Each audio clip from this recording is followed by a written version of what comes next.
Hello my dear soul family, मैं Satya Kanchan, reiki healer master और teacher. दोस्तों, आज जिसके बारे में हम लोग बात करने वाले हैं वो एक बहुत ही सूक्ष्म और रहस्यमय तत्व है, आकाश तत्व, जिसको लोग समझ नहीं पाते हैं। पृथ्वी, जल, वायु, अग्नि, आकाश, ये 5 तत्वों से ब्रह्मांड भी बना है और हमारा शरीर भी बना है। इसीलिए कहा जाता है यथा पिंडे तथा ब्रह्मांडे। लेकिन पृथ्वी को तो हम देख पाते हैं, जल को भी देख पाते हैं, जल को हम लोग पीते हैं, पृथ्वी पे उगे हुए चीज़ों को हम खाते हैं, वायु को हम ग्रहण करते हैं सांस के द्वारा, अग्नि सूर्य के रूप में चमक रहा है, जो दिए की लौ है उसमें भी अग्नि है, जो चूल्हा जलता है उसमें भी अग्नि है।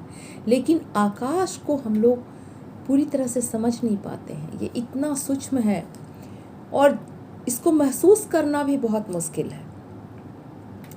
ना इसको हम महसूस कर पाते हैं और ना इसका कोई तत्व दिख पाता है। आकाश तो एक खालीपन है, पूरा आकाश शून्य दिखता है हमें। तो ये शून्य जो है वो हमारे शरीर में कैसे है? ये 5 तत्व जब हमसे हमारा शरीर बना है तो हमारे शरीर में ये शून्य कहाँ है? दोस्तों, इसीलिए ऋषि मुनियों ने कहा है कि अगर शून्य पे ध्यान लगाते हैं तो शून्य हमारे अंदर उतर आता है। तो ये शून्य और क्या है? ये आकाशी है, ये स्पेस या ईथर जो कह लीजिए, ये इतना सूक्ष्म है और इतना रहस्यमयी है कि अगर हम आकाश को साध लेते हैं, आकाश को अपने अंदर बैलेंस कर लेते हैं, तो हमारे अंदर जो शून्य प्रकट होता है, हमारे अंदर जो एक खालीपन प्रकट होता है, उसमें ब्रह्म की उपस्थिति आ जाती है। हमारे आत्मा का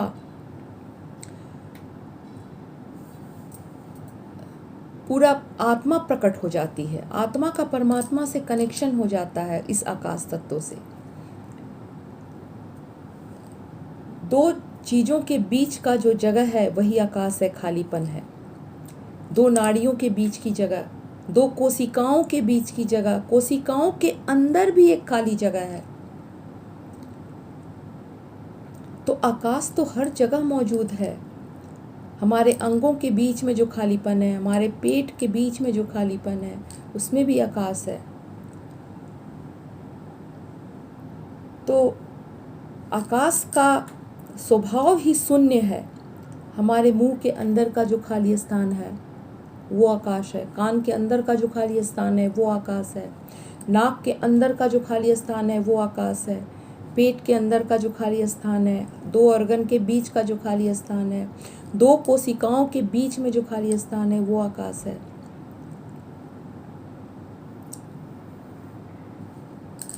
तो ये आकाश तत्व जब हर जगह, जो सांस हम लेते हैं वो 2 सांसों के बीच में जो गैप आता है, जब प्राणायाम करते हैं, जो सांस को रोकते हैं, उसमें भी आकाश तत्व ही हमारे अंदर अवतरित होता है और इससे हमारे शरीर के सारे रोग बैलेंस हो जाते हैं। लेकिन आकाश तत्व इम्बैलेंस कैसे होते हैं? और इसके बाद हम बात करेंगे कि बैलेंस होने से और इम्बैलेंस होने से कौन से रोग होते हैं और कौन सा हमारा बॉडी कैसे स्वस्थ रहता है। तो मन में भी जब हमारा एक खालीपन होता है, 2 विचारों के बीच में एक ज़्यादा गैप होता है, विचार कम आते हैं, तो ये आकाश तत्व हमारे मन में आ जाता है, हमारे दिमाग में आ जाता है। तब क्या होता है कि हमें शांति का एहसास होता है, हमें बहुत सुकून का एहसास होता है, हम परमात्मा से बहुत जल्दी कनेक्टेड फील करते हैं।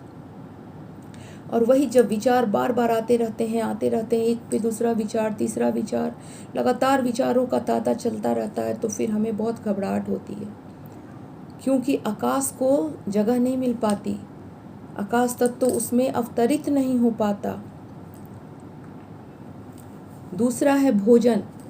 जब हम बहुत ठूस के भोजन करते हैं, बहुत ज़्यादा खाते हैं, है ना, हम बोलते हैं हमें प्रोटीन नहीं मिल रहा, हमें मिनरल नहीं मिल रहा, ये खा लो, हमें कार्बोहाइड्रेट नहीं मिल रहा तो ये खा लो, हमें विटामिन नहीं मिल रहा तो ये खा लो। तो जितना हम गरिष्ठ चीज़ खाते हैं, जितना ठोस चीज़ खाते हैं, आटे की चीज़ें, चावल की चीज़ें, जितना ठोस है, आटा से कम ठोस है चावल, चावल से कम ठोस है फ्रूट, तो उतना ही आकाश तत्व हमको मिलेगा जितना हम कम ठोस चीज़ खाएंगे। और जितना हम चावल, रोटी, आटे से पेट भरते हैं और वो भी ज़्यादा खाते हैं, तो हमारे पेट का पूरा जो आकाश तत्व है वो भर जाता है। आयुर्वेद में कहा गया है ना, आधा पेट भोजन से भरिए और उसका 1/4 हिस्सा रहने दीजिए पानी के लिए यानी जल के लिए, और उसका 1/4 हिस्सा रहने दीजिए खाली के लिए, खाली छोड़िए उसको। वही आकाश तत्व है जो खाली छोड़ते हैं हम। देखिए, जो खून बहता है हमारे शरीर में, बॉडी में, वो आकाश तत्व अगर नहीं होगा तो खून बह नहीं पाएगा, ब्लड फ्लो नहीं हो पाएगा। सांस जो हम लेते हैं, वो सांस का आवागमन ठीक से नहीं होगा अगर आकाश तत्व नहीं रहेगा। तो जब खालीपन है तभी तो हवा अंदर जाएगी, तभी तो ऑक्सीजन अंदर जाएगा। भोजन भी जब पच करके आगे बढ़ता है धीरे धीरे हमारे इंटेस्टाइन में, तो जब आकाश तत्व नहीं होगा तो भोजन आगे बढ़ेगा ही नहीं। आकाश तत्व बाधित होगा तो हमें कब्ज की समस्या हो जाएगी, मल निष्कासन अच्छे से नहीं होगा, दिमाग में ज़्यादा विचार रहेगा तो हमें मानसिक समस्या हो जाएगी, तरह तरह के रोग हो जाएंगे हमें। तो ये आकाश तत्व जो है कैसे हम ठीक करें, और आकाश तत्व कहाँ से आकाश तत्व देखिए, ये थ्रोट चक्र है हमारा गला, और यहाँ पे जो विशुद्धि चक्र है, उस विशुद्धि चक्र का सीधा संबंध है आकाश तत्व से, आकाश से। जैसे मूलाधार का संबंध है पृथ्वी से, स्वाधिष्ठान का संबंध है जल से, मणिपुर का संबंध है हमारा अग्नि से, हृदय चक्र का संबंध है वायु से, उसी तरह से आकाश का संबंध है हमारा सीधे विशुद्धि चक्र से। और विशुद्धि चक्र का संबंध है सीधा कान से। जब आकाश बाधित होता है, बहुत विचार चलते हैं, या बहुत हम खाना ज़्यादा खाते हैं, या बहुत चीज़ों को हम भरते हैं, तो फिर ये आकाश बाधित होता है तो हमारे कान सबसे पहले प्रभावित होते हैं। सुनने की समस्या में दिक्कत हो जाती है, कुछ लोगों को कानों का और भी प्रॉब्लम हो जाता है, एक आवाज़ आती रहती है हमेशा जो बर्दाश्त नहीं होता, जो खराब आवाज़ होती है। एक तो अनहद नाद होता है, वो तो आती रहती है, तो वो परमात्मा की ध्वनि है, वो ब्रह्मांड की ध्वनि है। और एक जो होता है वो बजता रहता है हमेशा, वो ध्वनि बर्दाश्त नहीं होता है, वो गलत ध्वनि है, खराब ध्वनि है। तो सबसे पहले हम विशुद्धि चक्र को अगर बैलेंस करेंगे तो ये हमारा आकाश तत्व भी बैलेंस हो जाएगा। लेकिन कौन कौन से रोग होते हैं आकाश तत्वों पे? देखिए, आकाश जो प्रकट हुआ है वो एक बिंदु से हुआ है, और आकाश ने ही चारों तत्वों को अपने अंदर होल्ड किया हुआ है। कहा जाता है, उपनिषद में और वेदों में लिखा है कि एक बिंदु था जिसमें विस्फोट हुआ, और उस विस्फोट से ओम की ध्वनि प्रसारित हुई, और उसमें वायु चलने लगी, और जब वायु चलने लगी तो उससे अग्नि प्रकट हुई, और उसके बाद जल का निर्माण हुआ, और जल से ही पृथ्वी प्रकट हुई। तो आकाश ने ही पूरे ब्रह्मांड को अपने अंदर समाया हुआ है, पूरे ब्रह्मांड को उसने होल्ड किया हुआ है, संभाला हुआ है।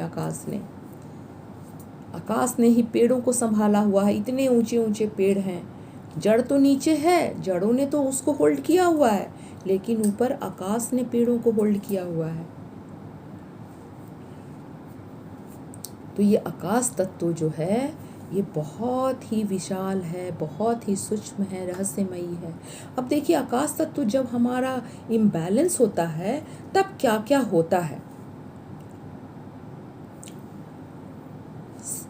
जो रोग होते हैं वो उसमें है कि इंसान का जो मानसिक स्थिति है ना वो खराब होने लगता है, इम्बैलेंस होने लगता है मानसिक स्थिति, शर्म ज़्यादा आने लगती है, लोग मिलना जुलना नहीं पसंद करते जिनका आकाश खराब होता है, वो अपने कमरे में बंद रहना चाहते हैं, अकेले रहना चाहते हैं। उसके बाद उनके अंदर नफ़रत, गुस्सा, द्वेष ये ज़्यादा पनपने लगता है, वो दूसरे लोगों से चिढ़ते हैं, बात बात पे चिढ़ जाते हैं, डर की भावना आ जाती है। सांसारिक पदार्थों से बहुत लगाव होने लगता है, क्रोधी स्वभाव हो जाता है, इच्छा बहुत उत्पन्न होती है, कामना, और आकाश में जो अनगणित विचार चल रहे हैं, अनगिनत विचार है ना, दूसरों के जो विचार हैं जो आकाश में घूमते रहते हैं, उन विचारों को वैसा मनुष्य जिसका आकाश तत्व इम्बैलेंस है, उन विचारों को वो अट्रैक्ट कर लेता है ना। जैसा अंदर विचार होता है वैसा ही विचार को वो आकाश से अट्रैक्ट कर लेता है। अंदर क्रोध की विचार है तो और क्रोध की भावना आ जाएगी, अंदर अगर खराब विचार चल रहा है तो और खराब भावना आ जाएगी, गुस्से का विचार, नफरत का विचार आकाश में ट्रैवल कर तो उसको वो अट्रैक्ट कर लेगा इंसान, है ना। कब्ज की समस्या हो जाएगी, बॉडी में भारीपन रहेगा। आकाश क्या है? आकाश का कोई वेट नहीं है, वेटलेस है आकाश। तो जब आकाश तत्व तो हमारे अंदर अवतरित रहता है, हमारे अंदर बैलेंस रहता है, हम बहुत हल्का महसूस करते हैं। और जब हम बहुत पृथ्वी तत्वों को लेते हैं यानी भारी वस्तुओं का सेवन करते हैं तो हमारे बॉडी में एक भारीपन रहता है, आलस रहता है, सुनने की समस्या में दिक्कत आती है, सूंघने की समस्या में दिक्कत आती है। तो इस तरह से यादाश्त कमजोर होने लगता है, मानसिक अवस्था, घबराहट, विचार बहुत आते हैं। अब इसको बैलेंस करने के लिए हम क्या करें? आकाश तत्व को बैलेंस करने का जो सबसे अच्छा उपाय है वो है आकाश में बैठना, खुले आकाश में, ऊपर आकाश हो। पहले लोग छत पे सोते थे, छत पे खाट लगते थे सबके और आकाश को लोग ताकते थे। अभी आकाश के नीचे हम रहते ही बहुत कम हैं, है ना। हम तो कंक्रीट के जंगल में बंद हो गए हैं दोस्तों। तो हम आकाश के ऊपर त्राटक करें, एक टक आकाश को अगर देखें तो आकाश तत्व तो हमारे अंदर प्रवाहित होने लगता है ना। जो 5 तत्वों से शरीर बना है तो आकाश तत्व तो अपने आप बैलेंस होने लगता है हमारे अंदर। जैसे हम दिए की लौ पे त्राटक करते हैं, मोमबत्ती पे त्राटक करते हैं, वैसे आकाश को भी एक टक आप देख सकते हैं। और कुछ नहीं तो आप कुछ काम करते हुए आकाश के नीचे बैठ जाइए, किसी पार्क में, अपने बालकोनी में, छत पे, गार्डन में। दूसरा जो उपाय है वो है विशुद्धि चक्र को बैलेंस करना, क्योंकि ये आकाश से इसका रिश्ता है, डायरेक्ट इसका है। तो इसका जो बीज मंत्र है वो है हम। अगर हम का उच्चारण करें सुबह शाम 108 बार अगर उच्चारण करते हैं इस तरह से हम, और ध्यान यहाँ लगाएं आंखें बंद करके, ध्यान इस पे रहे और हम का उच्चारण करें तो यहाँ ऊर्जा प्रवाहित होने लगेगी और आकाश तत्व।